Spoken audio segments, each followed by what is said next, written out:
My name is Bernd Drücker. I'm one of the co-founders of Camunda. I'm chief technologist here, and I'm basically looking into architectures, problems our customers have in their technology landscape, and how can process orchestration help them to overcome certain challenges they have internally.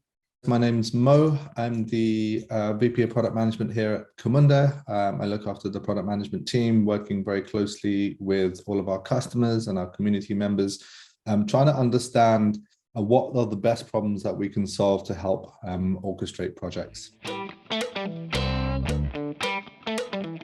Yeah, I think the problem that I'm seeing most often is with the advent of domain experts coming onto projects, it's getting those people to design robust process models.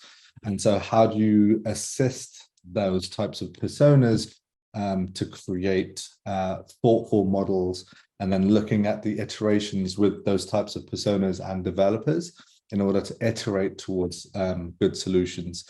One of the interesting aspects at the moment is what I always call process orchestration at scale, and not so much the performance side of scale, but the how can we do a lot of the orchestrations we want to do in the organization. So it's not only one project, but probably 10 or 100 or whatever, because they have so many things where orchestration can help.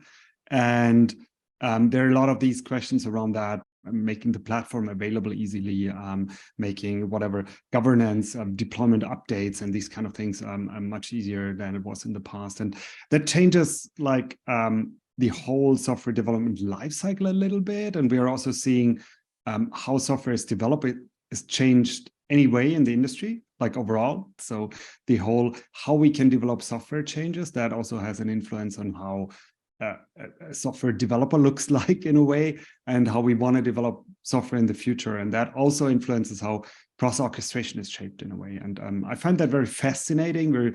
We're scratching the surface at the moment. For me, that software development lifecycle has been really important. So as a product team, we've looked at that end to end and looked at what parts you can accelerate through that lifecycle, right? And there's a couple of different aspects that come to mind, one of which is reusability. So how do you build those reusable building blocks to help accelerate project development? And that can come from a central team sharing it with the wider ecosystem. The other area that really comes to mind is collaboration and understanding how companies collaborate on their assets. Oftentimes I see companies starting with things like Excel or Visio as the initial building blocks to automate. So how do you think about collaboration within that model? What is the process that your company needs to design, but how can Camunda help speed up that collaboration? To add on what Mo just touched on, the whole question of how is software rolled out, how is it managed, how much do we want to centralize in an organization, how much autonomy we want to give to development teams, is a super fascinating topic. In a way, we went from let's do everything centralized to hey, let's praise microservices, let's give full autonomy to the teams, to now somewhere in the middle where we understand full autonomy might have some challenges as well. Too rigid doesn't work for certain scenarios. How can we find a good path in the middle where we say, okay, we give the right guardrails, we give the right help, and at the same time we leave enough freedom without basically sacrificing on the important governance things. In a way, we will touch on a lot of the things we just discussed on what are the trends. So it's basically around enabling different roles to take a part in the process orchestration projects, let's say, or products, or whatever your organization does use as a term. So that's an important part, actually, and that influences a lot of parts of the product, in a way, of Camunda itself, but also how projects are run and the best practices and these kind of things. One area I'd like to focus on is how do we co-collaborate or co-innovate with the community on the wealth of things that we've got in Camunda 8 and the extensions that they want to, the community want to build. That's not only deep inside of our product, but that's solutions on top. And there's just such a wealth of things that you can do. So I'm super excited to see what we can extend with C8. Yeah, for me, it's always just interesting to get into the dialogue with the the community members. Getting the feedback from some of the sessions that we're running. So we've got quite a few interesting sessions on connectors and DMN and a wealth of things in between.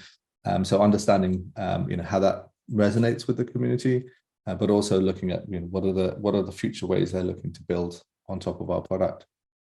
I'm, as always, looking forward to lots of things, actually. So the one thing, if for everybody in person, is always the meeting people thing, where you can get in touch, get feedback, discuss ideas, and also gain a lot of energy and a lot of simply ideas from that. Creative things are normally happening. So I'm looking very much forward to that.